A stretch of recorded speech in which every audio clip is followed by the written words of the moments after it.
দর্শক আমন্ত্রণ, আজকে চট্টগ্রামের শুরুতেই জানিয়ে দেব শিরোনামগুলো।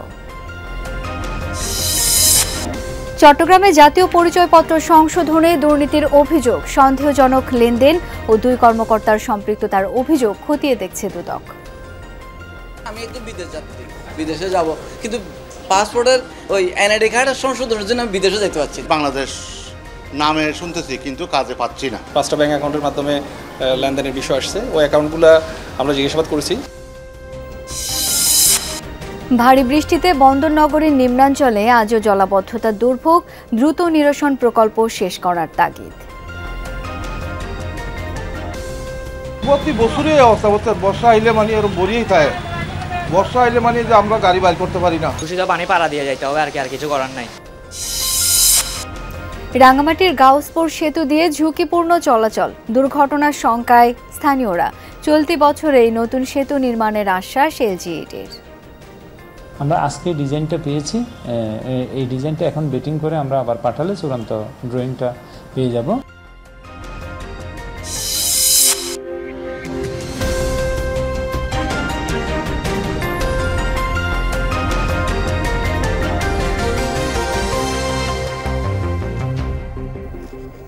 দর্শক, শিরোনামগুলো দেখছিলেন, আপনাদের সাথে আছি আমি শাওন দত্ত। জানাবো বিস্তারিত। জাতীয় পরিচয়পত্র সংশোধনে অনিয়ম দুর্নীতির অভিযোগে চট্টগ্রাম আঞ্চলিক নির্বাচন কমিশন কার্যালয়ে অভিযান চালিয়েছে দুদক।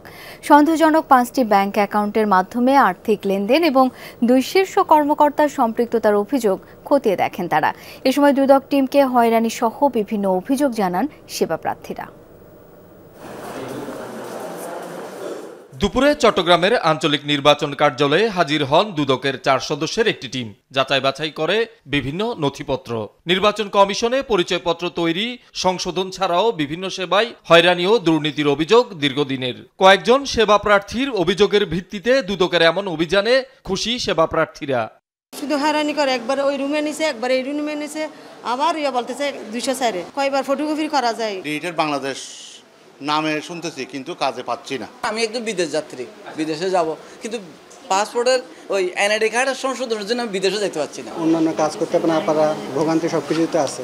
তারপরে যদি কাজটা হয়, প্রোগ্রেস হয়, তাহলে হয় আর কি।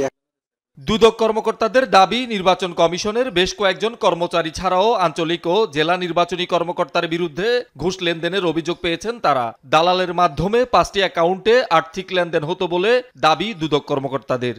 অনিয়মের মাধ্যমে দিয়ে সেখানে হয়তো নির্দিষ্ট কর্মকর্তা দিয়ে এগুলো সংশোধনের বিষয় ছিল বা এগুলো ঘুরানো হয়রানির বিষয় ছিল, তো সেগুলো আমরা যাচাই বাছাই করবো। রেকর্ডপত্র কালেকশন করছি। 5টা ব্যাংক অ্যাকাউন্টের বিষয়, 5টা ব্যাংক অ্যাকাউন্টের মাধ্যমে লেনদেনের বিষয় আসছে, ওই অ্যাকাউন্টগুলো আমরা জিজ্ঞাসাবাদ করেছি। ওনারা এগুলো তাদের অ্যাকাউন্ট নয় বলে বলেছেন। তবে অভিযোগ অস্বীকার করে আঞ্চলিক নির্বাচন কর্মকর্তা জানান, অফিসের কেউ অনিয়ম দুর্নীতিতে জড়িত থাকলে ব্যবস্থা নেওয়া হবে।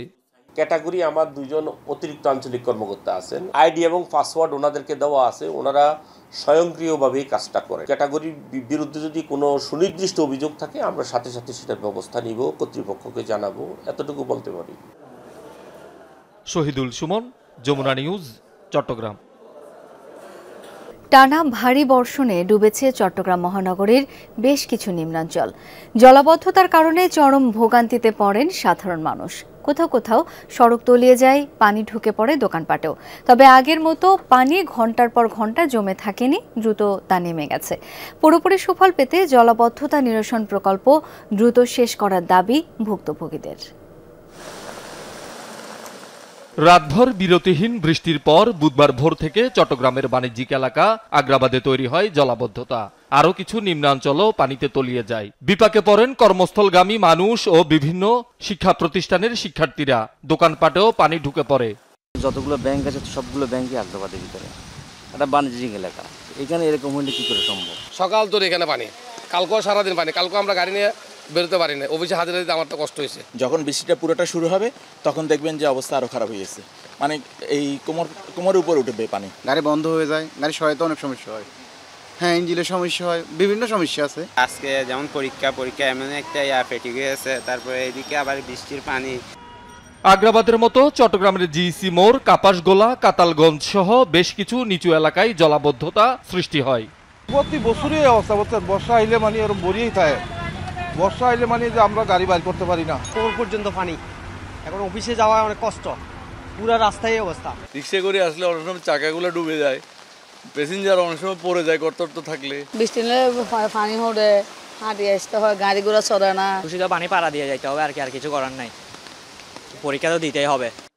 তবে আগের মতো ঘন্টার পর ঘন্টা পানি জমে থাকেনি, দ্রুত নেমে যায়। পাশাপাশি নগরীর বড় একটা অংশে এবার তেমন জলাবদ্ধতাও দেখা যায়নি। জলাবদ্ধতা নিরসনে কয়েক বছর ধরে চলমান মেঘা প্রকল্পের কাঙ্ক্ষিত সুফল পেতে অসমাপ্ত কাজ দ্রুত শেষ করা এবং ৩ সংস্থার মধ্যকার সমন্বয়ের তাগিদ ভুক্তভোগীদের। রাস্তাঘাটে উন্নয়ন না করা হয়, শিক্ষার্থীদের কষ্ট হবে, এটা তো বোঝার দরকার। প্রত্যেকটা বছরে এরকম প্রত্যেকটা স্টুডেন্টের কষ্ট পেতে হচ্ছে। নালার মধ্যে পলিথিন ফেলে ফুটে ফেলে, নালা অপরিষ্কার থাকে, পানি যায় না, নিষ্কাশন হয় সঠিক মতো। গাফিলতি আছে, নাইলে এত বছর দীর্ঘ যে সরকার ছিল ক্ষমতায়, কিন্তু এইদিকে এইভাবে নজর দেয় না। আমাদের এই সমস্যাটা দ্রুত সমাধান হয়ে যাক, যাতে করে সাধারণ জনগণ আসলে ঠিকঠাকভাবে যাতে জীবনযাপন করতে পারে। শহীদুল সুমন, যমুনা নিউজ, চট্টগ্রাম। দর্শক, চট্টগ্রাম নগরী জলাবদ্ধতার আরও খবর জেনে নেব সহকর্মী আলামিন শিকদারের কাছ থেকে। আলামিন, বৃষ্টিতে যেসব জায়গা ডুবে গেছে সেখানকার এই মুহূর্তে কি অবস্থা দেখতে পাচ্ছেন? আজকের আবহাওয়া পরিস্থিতি কেমন?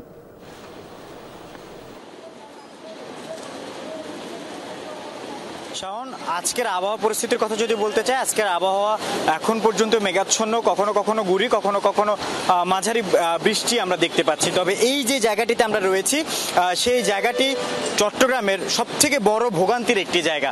চট্টগ্রামের অন্যান্য যে এলাকাগুলো রয়েছে সেই সব জায়গায় বৃষ্টিপাতের কিছুক্ষণ পরপরই আমরা দেখছি যে পানি জমলেও সেগুলো ধীরে ধীরে নেমে যায়। তবে এই যে সড়কটি, সেটাকে বলা হয় বিমানবন্দর সড়ক।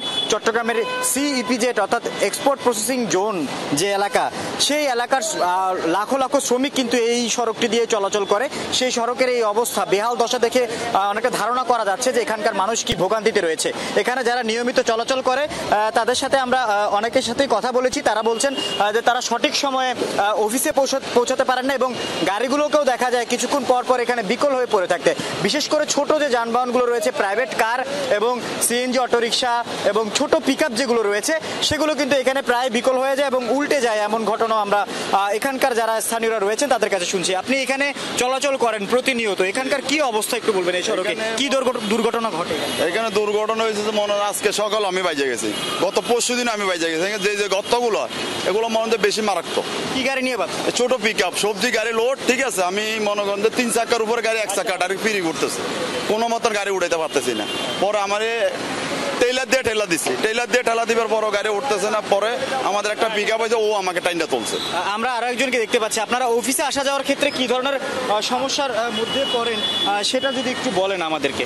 আরে আমরা তো আসা যাওয়ার জন্য অনেক মারাত্মক ক্ষতি। আমাদের যে গত মিটে ওই দিন মানুষ একটা আছে পা পর্যন্ত ভেঙে গেছে। এই যে পরে মানে রিক্সা যাওয়ার সময়, বাসে যাওয়ার সময় এখানে অবস্থা খুব খারাপ।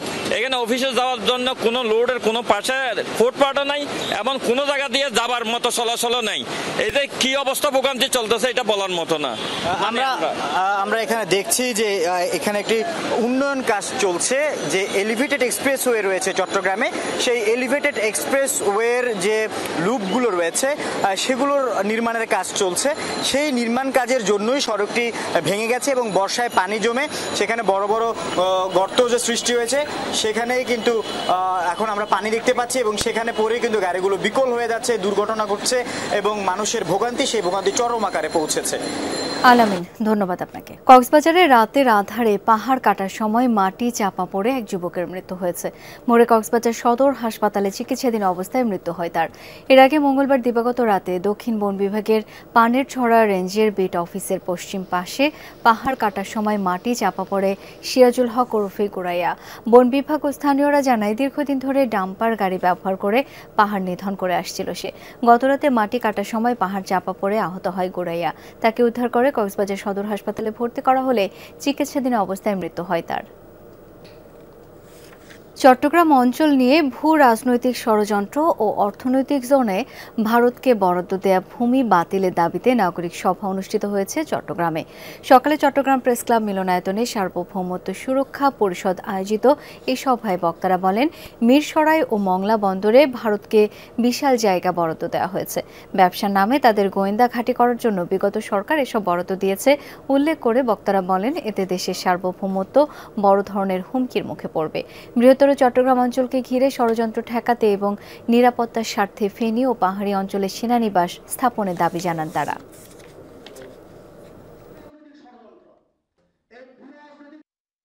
ফেনীতে যেই চুক্তিটা করেছেন, এইখান থেকে তিস্তা, ফারাক্কা, ফেনী, এই পানি সমস্যা, এই সব কিছু মেলায়া আসলে আমরা এখন টোটাল স্বাধীনতা সার্বভৌমত্ব হুমকির সম্মুখীন।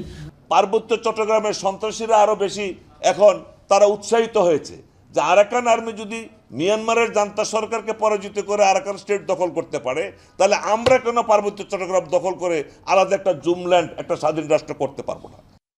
কক্সবাজার 1 আসনের সাবেক সংসদ সদস্য চকরিয়া উপজেলা আওয়ামী লীগ সভাপতি জাফর আলমকে জিজ্ঞাসাবাদের জন্য 7টি মামলায় 18 দিনের রিমান্ড মঞ্জুর করেছেন আদালত। সকালে কড়া নিরাপত্তায় তাকে আদালতে হাজির করা হয়। তার দৃষ্টান্তমূলক শাস্তির দাবিতে বিক্ষোভ করে বিএনপি নেতাকর্মীরা। অন্যদিকে তার মুক্তির দাবিতে পাল্টা ঝটিকা মিছিল করে কিছু আওয়ামী লীগ নেতাকর্মী। বুধবার সকাল 7টার দিকে কক্সবাজার কারাগার থেকে চকরিয়া জুডিশিয়াল ম্যাজিস্ট্রেট আদালতে হাজির করা হয় কক্সবাজার 1 আসনে আওয়ামী লীগের দলীয় সাবেক সংসদ সদস্য জাফর আলমকে। সকাল 9টার দিকে আদালতে তোলা হলে শুনানিতে অংশ নেন রাষ্ট্রপক্ষ ও আসামি পক্ষ। চকরিয়া ও পেকুয়া থানায় হত্যাসহ 7টি মামলায় পৃথকভাবে 24 দিনের রিমান্ড নেওয়ার আবেদন জানান তদন্ত কর্মকর্তা। আদালত 18 দিনের রিমান্ড মঞ্জুর করেন। আইনজীবীগণের বক্তব্য শুনে গ্রেপ্তারকৃত আসামি জাফর আলমের 7টি মামলায় বিভিন্ন মেয়াদে 18 দিনের রিমান্ড মঞ্জুর করেছে। আমরা মিটিং মিছিলে গিয়েছিলাম, ওখানে মানে হত্যা করছে, তারপরে নির্যাতন করছে, এই বিএনপির লোকজনকে মানে হয়রানিমূলক মামলায় জড়াইছে। বিএনপির নেতাকর্মীকে হত্যা করার কারণে উনি স্পটে ছিলেন, সেই কারণে ওনাকে হত্যা মামলায় প্রিন্সিপাল অ্যাকিউজড 1 নম্বর আসামি করে মামলাগুলো করা হয়েছে। নানা ঘটনায় আলোচিত ও বিতর্কিত এই সাবেক সংসদ সদস্যের হাজিরা উপলক্ষে চকরিয়ায় জোরদার করা হয় নিরাপত্তা। বিশৃঙ্খলা ঠেকাতে মোড়ে মোড়ে অবস্থান নেয় সেনাবাহিনী, পুলিশ ও র্যাব। থানার মাথার যে রাস্তা আছে প্রচলিত নাম, সেখানে পুলিশ ছিল, থানা গেটের সামনে এবং কোর্টে, এই 4 জায়গায় ছিল। আর আমাদের নিয়মিত যে 2টি মোবাইল থাকে তারাও বিভিন্ন স্থানে টহলে ছিল। জাফর আলমকে আদালতে আনার খবর পেয়ে তার সর্বোচ্চ শাস্তির দাবিতে চকরিয়ায় বিক্ষোভ মিছিল ও সমাবেশ করে বিএনপির নেতাকর্মীরা। আদালতের দিকে যেতে চাইলে আইনশৃঙ্খলা রক্ষাকারী বাহিনী বাধা দেয়।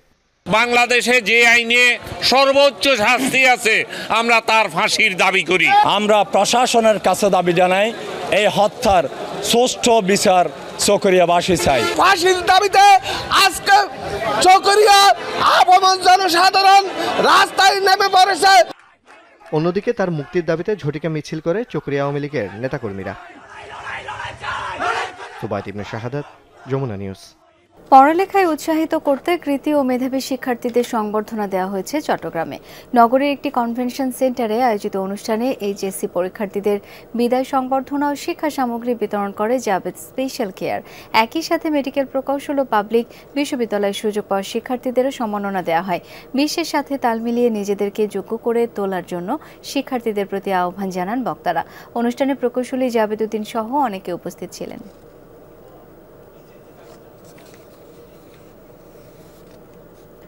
খাগড়াছড়ির রামগড়ে একটি পর্যটন লেক পরিষ্কার করেছে বিএনপি নেতাকর্মীরা। সকালে বৈরী আবহাওয়ার মাঝে উপজেলা বিএনপি ও পৌর বিএনপির উদ্যোগে পরিষ্কার কার্যক্রম পরিচালনা করা হয়। স্থানীয়রা জানায়, উপজেলা প্রশাসন কার্যালয়ের সামনে সৌন্দর্যমণ্ডিত লেকটি ঘিরে পর্যটকদের আনাগোনা থাকত। লেকের উপর ছিল ঝুলন্ত ব্রিজ, কিন্তু দীর্ঘ সময়ে পরিষ্কার না করায় লেকটি কচুরিপানা ও ময়লায় ভরে যায়। তাতে সৌন্দর্য হারানোর পাশাপাশি পর্যটকরাও বিমুখ হয়ে পড়ে।